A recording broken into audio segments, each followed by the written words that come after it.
नमस्कार, बहुत स्वागत आप सभी का। आपके साथ मैं हूं कीर्ति दीक्षित। वक्त हो चला है टॉप 100 खबरों का।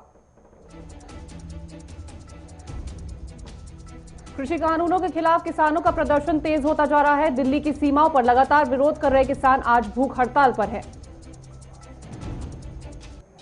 दिल्ली के नाकों पर अलग अलग जगह आंदोलनकारी किसान आज सुबह 8 बजे से अनशन पर बैठे हैं, जो शाम 5 बजे तक जारी रहेगा। कृषि कानून के खिलाफ अनशन के साथ साथ किसानों ने आज देश भर के जिला मुख्यालयों पर प्रदर्शन करने का भी ऐलान किया है। किसानों की मांग है कि वो बैठकों में खुद पीएम मोदी को सामने आना चाहिए, ताकि किसानों की समस्या सुनी जाए और सीधे कानूनों को रद्द किया जाए। सीएम अरविंद केजरीवाल भी किसानों के समर्थन में आज उपवास पर हैं। इस दौरान उन्होंने आप नेताओं, कार्यकर्ताओं और समर्थकों से भी उपवास रखने की अपील की है। सीएम कैप्टन अमरिंदर सिंह ने केजरीवाल के उपवास को नाटक बताया। उन्होंने केजरीवाल को चुनौती दी है कि वो अपनी सरकार का कोई एक कार्य बताएं जो किसानों के हित में उनकी सरकार ने किया हो। कैप्टन ने आरोप लगाया कि पिछले 17 दिन से दिल्ली शहर के बाहर बैठे प्रदर्शनकारी किसानों की मदद के लिए कुछ भी रचनात्मक करने की बजाय केजरीवाल और उनकी पार्टी राजनीति करने में व्यस्त है। टिकरी और सिंगू बॉर्डर पर किसानों की भीड़ बढ़ती जा रही है। किसानों की संख्या बढ़ने के साथ ही सुरक्षा बल के जवानों की संख्या भी बढ़ाई जा रही है। टिकरी बॉर्डर पर फ्रंट लाइन ड्यूटी पर आरएएफ, उसके बाद आईटीबीपी और उसके बाद सीआरपीएफ की टुकड़ी लगाई गई है। साथ ही दिल्ली पुलिस को भी तैनात किया गया है। किसान आंदोलन के बीच केंद्रीय मंत्री कैलाश चौधरी ने कहा कि सरकार जल्द ही एक तारीख तय कर किसान संघ के नेताओं को अगले दौर की वार्ता के लिए बुलाएगी।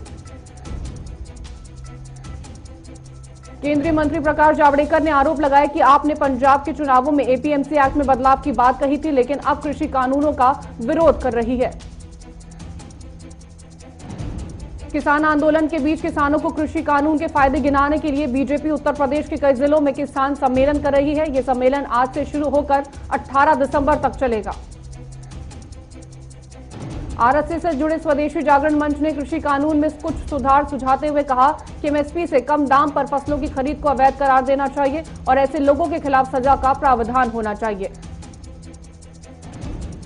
एसडीएम का कहना है कि सिर्फ सरकार को ही नहीं बल्कि निजी कंपनियों को भी फसलों को एमएसपी से कम रेट पर फसलों की खरीद पर रोक लगा देनी चाहिए। सीएम केजरीवाल के घर के बाहर तोड़फोड़ का मामला सामने आया। मुख्यमंत्री कार्यालय का कहना है कि धरने पर बैठे बीजेपी नेताओं ने मुख्यमंत्री के घर पर लगे सीसीटीवी कैमरे को तोड़े हैं। वहीं दिल्ली बीजेपी ने कहा कि आप घटिया राजनीति पर उतर आई है। धरने पर बैठी महिला पार्षदों पर नजर रखने के लिए सीसीटीवी लगवा दिए, जबकि सीएम हाउस के बाहर पहले से ही बहुत कैमरे लगे हैं। दिल्ली बीजेपी ने आरोप लगाया कि किसी भी महिला की निजता पर हमला है। आपका महिला विरोधी चेहरा एक बार फिर उजागर हो चुका है। आप विधायक राहुल चड्ढा ने कहा कि आम आदमी पार्टी के विधायकों पर की गई कार्रवाई से यह स्पष्ट होता है कि अमित शाह खुद एमसीडी में हुए 2500 करोड़ रुपए के घोटाले में शामिल लोगों को बचाने में लगे हुए हैं। बिहार में बीजेपी के सहयोगी हिंदुस्तानी आवाम मोर्चा ने पश्चिम बंगाल विधानसभा चुनाव में उतरने का फैसला किया है। जम्मू कश्मीर के सांबा में एक रैली के दौरान बीजेपी नेता और केंद्रीय मंत्री स्मृति ईरानी ने नेशनल पैंथर्स पार्टी पर निशाना साधा। उन्होंने कहा कि पैंथर्स पार्टी गुपकार गैंग की बी टीम है। सीएम ममता बनर्जी ने कोरोना संक्रमित पाए गए बीजेपी के राष्ट्रीय अध्यक्ष जेपी नड्डा के जल्द स्वस्थ होने की कामना की। ममता ने ट्वीट कर कहा कि वो जल्द ही ठीक और स्वस्थ हो। बिहार के पूर्व मुख्यमंत्री जीतन राम मांझी कोरोना वायरस से संक्रमित हो गए। पूर्व सीएम ने ट्वीट कर कोरोना से संक्रमित होने की जानकारी दी है। हरियाणा सरकार में मंत्री अनिल विज को रोहतक के पीजीआईएमएस अस्पताल में भर्ती कराया गया। अनिल विज में एडवांस कोरोना के लक्षण देखे गए, जिसके चलते यह फैसला लिया गया है। सीएम योगी ने पुलिस को निर्देश दिए हैं कि वो जब भी किसानों से मिले तो उनका संबोधन राम राम होना चाहिए। वहीं दुराचारियों और अपराधियों की राम नाम सत्य की यात्रा निकलनी चाहिए। एआईएमआईएम के प्रमुख असदुद्दीन ओवैसी की नजर अब राजस्थान में सियासी जमीन तलाशने की है। ओवैसी ने भारतीय ट्राइबल पार्टी को समर्थन देने का प्रस्ताव रखा है। राजस्थान के शहरी निकाय चुनाव में कांग्रेस ने 620 वार्डों में जीत दर्ज की है, जबकि निर्दलीय के खाते में 595 वार्ड आए हैं। वहीं बीजेपी को 548 वार्डों के साथ तीसरे स्थान पर संतोष करना पड़ा है। जम्मू कश्मीर के पुंछ जिले में आतंकवादियों सुरक्षा बलों के बीच हुई मुठभेड़ में 2 आतंकवादियों को मार गिराया गया, जबकि उनके एक सहयोगी को गिरफ्तार कर लिया गया है। कोरोना नियमों का उल्लंघन करने के आरोप में बीजेपी ने पश्चिमी उत्तर प्रदेश के मंत्री पंडित आशीष वत्स और उनके 100 से ज्यादा समर्थकों पर गौतम बुद्ध नगर पुलिस में एफआईआर दर्ज की है। देश में कोरोना वायरस से संक्रमित होने वाले लोगों की संख्या 98,84,100 हो गई है, जबकि अब तक कुल 1,43,355 लोगों की कोरोना से मौत हो चुकी है। केंद्रीय स्वास्थ्य मंत्रालय के आंकड़ों के अनुसार पिछले 24 घंटे में कोरोना के 27,071 नए मामले रिपोर्ट किए गए। इस दौरान 336 लोगों की मौत हुई है। आईआईटी मद्रास कैंपस में 71 लोग कोरोना पॉजिटिव पाए गए, जिसके बाद लैब, लाइब्रेरी और कई विभागों को बंद कर दिया गया है। भारत में कोरोना वैक्सीनेशन की शुरुआत अगले साल जनवरी से हो सकती है और अक्टूबर तक सभी देशवासियों को वैक्सीन की खुराक मिल सकती है। सीरम इंस्टीट्यूट ऑफ इंडिया के सीईओ अदार पूनावाला का कहना है कि उनकी कंपनी को इस महीने के अंत तक वैक्सीन के इमरजेंसी इस्तेमाल की इजाजत मिल सकती है। साल 2020 का आखिरी सूर्य ग्रहण आज लगने जा रहा है। ये ग्रहण शाम 7:03 से रात 12:23 तक लगेगा। देश के पहाड़ी राज्यों में बर्फबारी का दौर जारी है, तो मैदानी इलाकों में बारिश से ठंड बढ़ गई है। दिल्ली, एनसीआर समेत उत्तर भारत के अधिकतर राज्यों के तापमान में गिरावट आई है। मनाली में तापमान 0 से नीचे रिकॉर्ड किया गया। लाहौल स्पीति का कीलांग सबसे ठंडा स्थान रहा, जहां न्यूनतम तापमान 0 के नीचे 10.7 डिग्री सेल्सियस दर्ज किया गया। मौसम विभाग के अनुसार अगले 2 दिन में मध्य एवं पश्चिम भारत में न्यूनतम तापमान 2 से 4 डिग्री सेल्सियस गिरावट आने की संभावना है। मौसम विभाग के अनुसार आज कोहरे से कुछ राहत रहने के बाद अगले 2 दिन में मध्य से काफी घना कोहरा छाए रहने का अनुमान है। उत्तर प्रदेश के पश्चिमी इलाकों में भी बारिश से तापमान में गिरावट आई है। राज्य की राजधानी लखनऊ में न्यूनतम तापमान 11.6 डिग्री दर्ज किया गया, जबकि इलाहाबाद में यह 15.4 डिग्री रहा। वहीं दिल्ली में हल्की बूंदाबांदी से प्रदूषण के स्तर में कुछ सुधार हुआ है। सीपीसीबी के अनुसार रविवार को राजधानी का औसतन एयर क्वालिटी इंडेक्स 305 रहा। फेस्टचेन कंपनी ने भारत के पहले ब्लॉकचेन पावर्ड स्मार्टफोन की घोषणा की है। कंपनी ने इन ब्लॉक नाम से 2 पावर्ड स्मार्टफोन जल्द लॉन्च करेगी। पानीपत में शादी के 8 माह बाद विवाहिता ने फांसी लगाकर आत्महत्या कर ली। परिजनों ने ससुराल पक्ष पर हत्या करने का आरोप लगाया है। हमजापुर के रहने वाले डॉक्टर संजय कुमार की अपराधियों ने गोली मारकर हत्या कर दी। डॉक्टर का शव गांव में पहुंचते ही मातम पसर गया। पानीपत लघु सचिवालय के अंदर बने सरल केंद्र में आम जनता को समस्याओं का सामना करना पड़ रहा है। टोकन वालों का पूरे दिन नंबर नहीं आता। लूड़ी नदी के पास अतिक्रमण हटाने का तीसरा चरण शुरू हुआ है। 4 शमशान घाट और 2 बड़ी गौशालाओं को ध्वस्त कर दिया गया। दिल्ली के उप मुख्यमंत्री मनीष सिसोदिया ने कैंची धाम पहुंचकर पूजा अर्चना की और कहा कि राज्य की बदहाली के लिए बीजेपी और कांग्रेस दोनों जिम्मेदार हैं। मुंगेली में धान की सुरक्षा और उसके अठाव को लेकर जिला कलेक्टर ने आदेश जारी कर दिया है। बता दें कि 1 तारीख से खरीदी शुरू होने के बाद लगातार खरीदी केंद्रों में धान बफर लिमिट से ज्यादा हो गया है। साहिबगंज में डीसी के निर्देश पर जिला खनन टास्क फोर्स की टीम ने अवैध पत्थर खदानों के अड्डे पर छापेमारी की और 7 लोगों को गिरफ्तार किया है। बागपत पुलिस ने गैंगस्टर की 8,70,000 रुपए की संपत्ति कुर्क कर दी है। आरोपी पिछले काफी समय से फरार चल रहा था। कोसली में चोरों ने इलेक्ट्रॉनिक दुकान से लगभग 2.5 लाख के सामान की चोरी कर ली है। पुलिस चोरों की तलाश कर रही है। अररिया स्थित एकांश अस्पताल को प्रशासन और स्वास्थ्य विभाग की टीम ने सील कर दिया। अस्पताल पर इलाज में लापरवाही का आरोप है।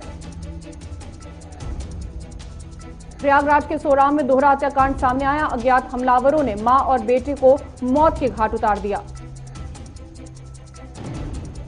पीलीभीत के किसानों ने दिल्ली के किसानों के समर्थन में कूच किया। पुलिस प्रशासन ने उन्हें पूरनपुर, गजरौला सहित तमाम जगहों पर रोका।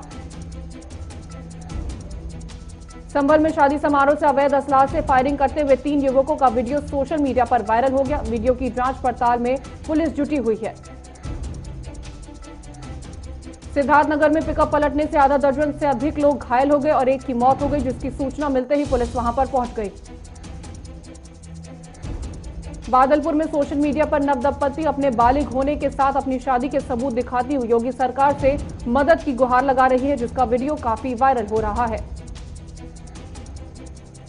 कन्नौज के गांव के खेत में वर्कशॉप मालिक का शव मिला। धारदार हथियार से हमला कर हत्या की आशंका जताई जा रही है। मृतक के चाचा ने ससुराल पक्ष पर हत्या का आरोप लगाया है।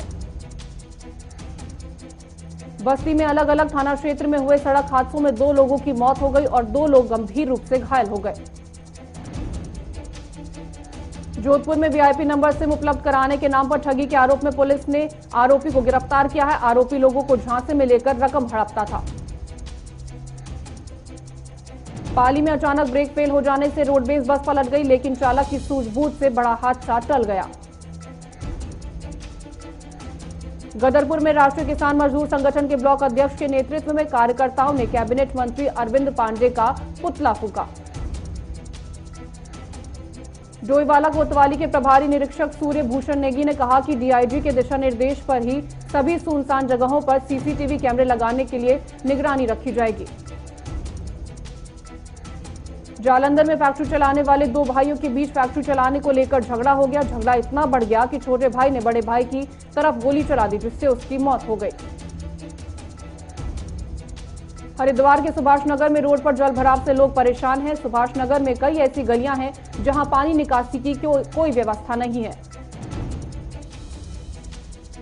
झारखंड के स्वास्थ्य मंत्री ने पार्क का जायजा लिया। मंत्री ने पार्क में साफ सफाई और पानी की व्यवस्था का आदेश दिया है। जमशेदपुर में तेल टैंकर और बस में भिड़ंत हो गई, जिसमें 2 महिलाओं की मौत हो गई और 2 दर्जन से अधिक लोग घायल हो गए। झारखंड के पूर्व मुख्यमंत्री बाबूलाल मरांडी का आगमन को लेकर बीजेपी के वरिष्ठ नेता बजरंगी प्रसाद यादव ने कार्यकर्ताओं को कई दिशा निर्देश दिए। बलौदा बाजार में शिवसेना कार्यकर्ताओं ने रैली निकालकर बस स्टैंड पर नगर पंचायत अधिकारी के ट्रांसफर करने की मांग करते हुए सीएमओ का पुतला दहन किया। हरियाणा सरकार ने 14 दिसंबर से स्कूल में 10वीं और 12वीं की कक्षाओं को लगाने की अनुमति दी है, लेकिन इस फैसले से नाखुश होकर स्कूल संचालक ने कहा कि स्कूल में मात्र 3 घंटे में बच्चों की पढ़ाई पूरी नहीं हो पाएगी। पीलीभीत में पुलिस ने प्रदर्शन कर रही महिलाओं, बच्चों और बुजुर्गों पर जमकर लाठी बरसाई और वीडियो बना रहे पत्रकार को भी मारा। सेंसेक्स 185 अंकों की तेजी के साथ 46,284 पर खुला, जबकि निफ्टी 58 अंकों की तेजी के साथ 13,571.45 पर खुला। पीपीएसी के मुताबिक इस साल नवंबर में फ्यूल की डिमांड में 5% तक कमी आई है, लेकिन वहीं रसोई गैस में 3.5% और पेट्रोल में 5.2% की मांग बढ़ी है। नितिन गडकरी ने कहा कि देश की जीडीपी में मैन्युफैक्चरिंग की हिस्सेदारी को 30% तक बढ़ाने पर फोकस किया जाएगा, जिससे भारत को आत्मनिर्भर बनने में मदद मिलेगी। भारतीय रिजर्व बैंक ने कहा कि आरटीजीएस अब 24/7 उपलब्ध रहेगा, जिससे ट्रांजैक्शन में आसानी होगी। बता दें कि रात 12:30 बजे से यह सुविधा शुरू होने जा रही है। बर्गर किंग के शेयर को 92% प्रीमियम पर लिस्ट किया गया है, यानी निवेशकों को हर शेयर पर 55 रुपए का मुनाफा मिलेगा। एसबीआई ने मई में वरिष्ठ नागरिक ग्राहकों के लिए SBI we care deposit scheme का शुरुआत की है। इसकी समय सीमा पहले 31 दिसंबर थी, लेकिन अब इसे बढ़ाकर 31 मार्च तक कर दिया गया है। वित्त मंत्री निर्मला सीतारमण आज बजट की तैयारी के सिलसिले में आज शीर्ष उद्योगपतियों से चर्चा करेंगी। हुंडई इंडिया ने देश भर में अपने कस्टमर के लिए 10 दिन का कार सर्विस कैंप शुरू किया है, जिसे कंपनी ने स्मार्ट केयर क्लिनिक का नाम दिया है। केंद्र सरकार ने प्याज की बढ़ती कीमतों पर स्टॉक लिमिट लागू कर दी है। ये स्टॉक लिमिट होलसेल और रिटेल दोनों प्रकार के कारोबारियों पर 31 दिसंबर तक लागू रहेगी। गूगल क्रोम, फायरफॉक्स या दूसरे वेब ब्राउजर पर मैलवेयर आया है। अगस्त तक डेली 30,000 डिवाइसेस पर अटैक किया गया। अमेरिका में आज से इमरजेंसी स्थितियों में मरीजों की कोरोना की वैक्सीन मिलनी शुरू हो जाएगी। देश में आम लोगों को कोरोना का टीका लगाया जाएगा। अमेरिका में कोरोना का कहर जारी है। पिछले 24 घंटे में 1.87 लाख नए कोरोना केस सामने आए और 1379 संक्रमितों ने अपनी जान गंवाई है।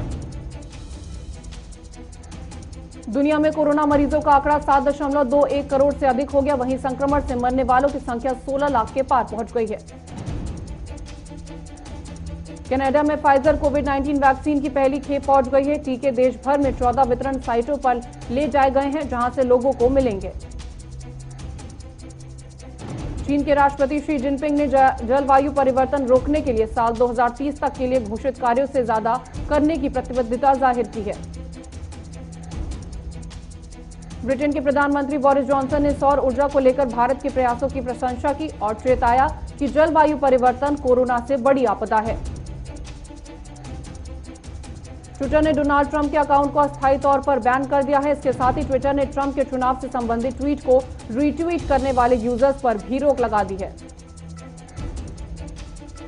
पाकिस्तान के रावलपिंडी में विस्फोट हो गया। करीब 25 लोग घायल हो गए, जिन्हें इलाज के लिए अस्पताल में भर्ती कराया गया है।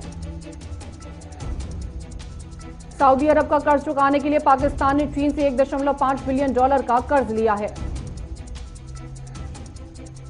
अमेरिकी राष्ट्रपति डोनाल्ड ट्रंप ने दावा किया है कि चीन ने $740 करोड़ के अमेरिकी रक्षा बिल का सबसे बड़ा विजेता होगा। इस पर वो अपनी वीटो पावर का इस्तेमाल करेगा। एक्टर सोनू सूद बेरोजगारों को आत्मनिर्भर बनाने की योजना बना रहे हैं। बेरोजगारी को देखते हुए सोनू ने जरूरतमंदों को ई रिक्शा मुहैया कराने की योजना बनाई है। अभिनेता शेखर सुमन ने सुशांत मामले में डिजिटल विरोध दर्ज कराने की मांग की है और कहा कि हमें एकजुट आवाज उठानी चाहिए। लकी अली का एक वीडियो सोशल मीडिया पर खूब तेजी से वायरल हो रहा है। वीडियो में लकी अपना गाना ओ सनम गाते हुए नजर आ रहे हैं। भारतीय शतरंज ग्रैंड मास्टर विश्वनाथन आनंद पर बायोपिक बनेगी, जिसका निर्देशन फिल्म निर्माता आनंद एल राय करेंगे। कैटरीना कैफ, सिद्धांत चतुर्वेदी और ईशान खट्टर की हॉरर फिल्म फोन बूथ की शूटिंग शुरू हो चुकी है। इस फिल्म को 2021 में रिलीज किया जाएगा। बीसीसीआई ने अपने घरेलू सत्र की शुरुआत Syed Mushtaq Ali trophy T20 tournament से करेगा, जिसे मैच के 10 से 31 जनवरी के बीच 6 राज्यों में खेला जाएगा।